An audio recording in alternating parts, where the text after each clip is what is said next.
Bonjour à nouveau, cette partie est consacrée à la détermination des lignes du champ d'un dipôle magnétique. Alors dans le cours précédent, on a montré que le champ magnétostatique B créé à grande distance par un dipôle magnétique a pour expression B égale à BR E de R plus B θ E θ avec B de R égale à mi0M sur 2PR3 cos θ, B θ égale à mi0M sur 4PR3 sinus θ et B de phi égale à 0 bien sûr. L'objectif est de déterminer et représenter graphiquement les lignes du champ magnétique dipolaire. Ces lignes de champ sont définies par la condition B produit vectoriel D de L égale au vecteur 0, où D de L est un élément infinitésimal de la courbe des lignes de champ décrit en coordonnées sphériques par D de L égale à D de R, E de R plus R D de θ, E θ plus R sinus θ, D de phi, E de phi. En calculant le produit vectoriel de B et D de L, on obtient un système à trois équations, 1, 2 et 3. Les équations 1 et 2, ils donnent D de phi égale à 0, encore phi égale à une constante. Cela veut dire que les lignes de champ magnétique sont situées dans le plan méridien défini par la variable phi égale à une constante, c'est-à-dire dans les plans verticaux contenant le vecteur moment magnétique. À partir de l'équation 3, les lignes de champ magnétique obéissent à l'équation différentielle dr sur br qui est égale à r dθ sur bθ. En reportant les expressions de br et bθ dans cette égalité, on obtient dr sur r égale à 2 cos θ sur sinus θ fois dθ, ou encore 2 fois la dérivée de sinus θ sur sinus de θ.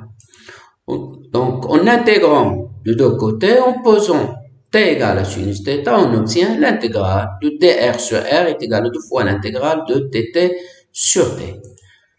Alors, ce qui donne log de r est égal à 2 log de t plus c égale à aussi à log de t carré plus c, où c est une constante d'intégration. Alors, en posant c égale à log de r0, avec r0 une constante qui est positive, on obtient log de r égale à log de t carré plus log de r0, ou encore log de r0 fois t carré. Par identification, on obtient r égale à r0 t carré.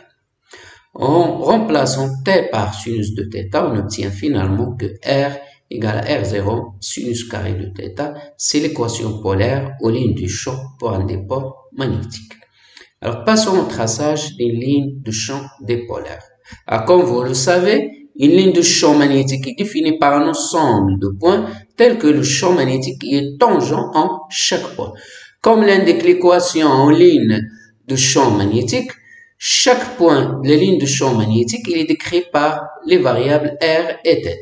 Alors sur ce tableau, on représente les coordonnées des différents points de la ligne de champ magnétique pour un angle θ variant entre 0 et pi. Alors comme on l'a déjà signalé, le champ magnétique est défini dans le plan méridien représenté par la variable phi égale à une constante. Ici, c'est le plan vertical y au z contenant le vecteur moment magnétique. Alors, par conséquent, les lignes de champ seront également représentées dans ce même plan. Soit un point de la ligne de champ magnétique défini par les variables r et θ, Oθ et l'angle entre l'axe OZ et le vecteur O de M. Pour θ égale à 0, on a r égale à r0, ce qui correspond au centre de dipôle. θ égale à pi sur 2, r égale à r0. θ égale à pi sur 6, on a r égale à r0 sur 4, c'est-à-dire on divise cette distance par 4. Alors pour θ égale à pi sur 4, r égale à r0 sur 2, donc on divise cette distance par 2. θ égale à pi sur 3, on a r est égal à 3, r0 sur 4. Alors l'ensemble de ces points constitue une portion de la ligne de champ magnétique où le champ B est tangent en chaque point.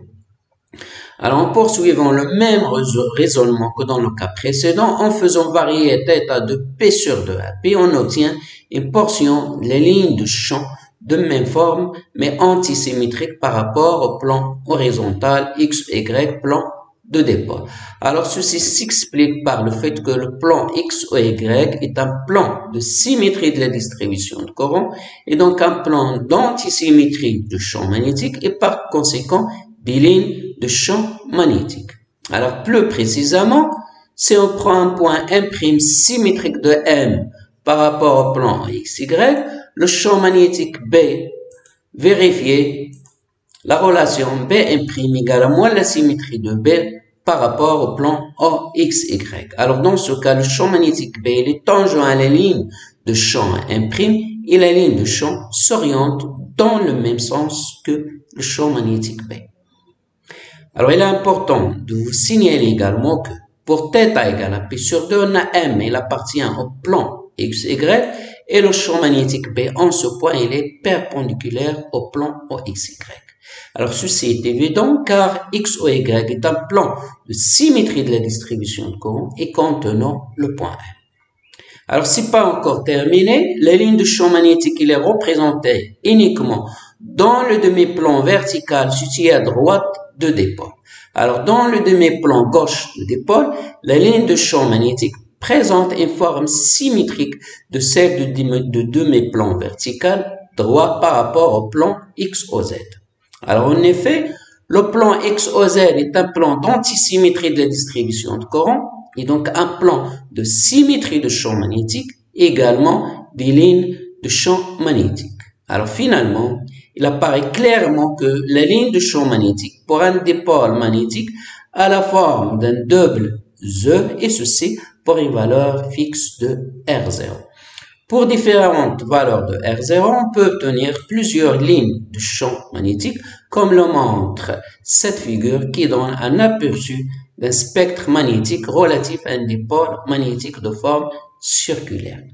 On note aussi que les lignes de champ dipolaires ont la même forme que celle d'un dipôle électrique que vous avez déjà vu.